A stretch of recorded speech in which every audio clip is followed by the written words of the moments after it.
you generate leads for your business? In this video, I'm going to go over all of the lead generation tips that I wish I knew as a beginner to help me hit 6 figures in my business.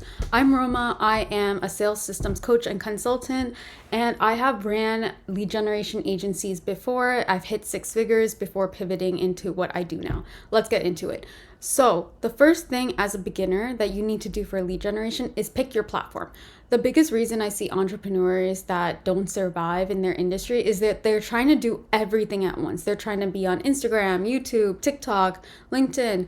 The best way to generate leads is pick one platform at a time and make sure you master it. So for example, for the last couple years, I have only focused on Instagram, and then just this year I pivoted to YouTube because I have mastered Instagram. I mastered generating leads on there before pivoting to another platform. So that is tip number 1. Please pick one platform and go all in on it. The more and more you diversify how you're generating your leads, the less effective you'll be. So I really recommend, if you just want one platform to focus on, I would recommend Instagram. Instagram has been around for so long. I recommend it for all beginners. No matter what your niche is, 9 out of 10, they will be on Instagram.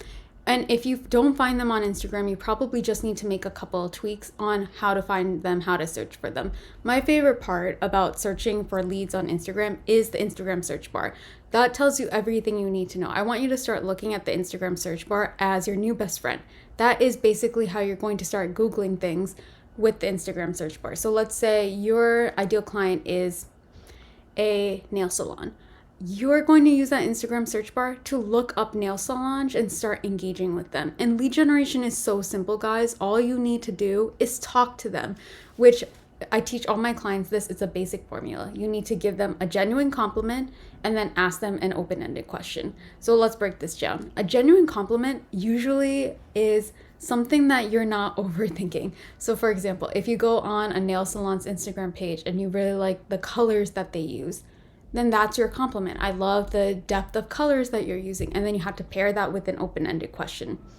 Let's get into that second part of the formula. An open-ended question is something that just doesn't end with a yes or no answer. So for example, a closed-ended question is, do you want dinner today? That is yes or no. It kills the conversation. Versus, what are you thinking for dinner, right? It opens up the conversation. So that's just an easy example, but let's take it back to the nail salon. Instead of asking like, oh, are you an entrepreneur? That's a yes or no question. Or do you have multiple nail salons? Again, a closed-ended yes or no question. You want to switch to open-ended questions like, oh, how long have you been in business? They'll say 8 years, 9 years. What inspired you to open your first nail salon? They'll say like they saw something missing in the industry. So that is just the quickest way to do lead generation for beginners. I recommend Instagram, and then my formula, compliment, and then an open-ended question. I hope this helped, and let me know if you guys want more lead generation tips for other platforms. I focused on Instagram today, but I can talk more about other platforms I've helped my clients with.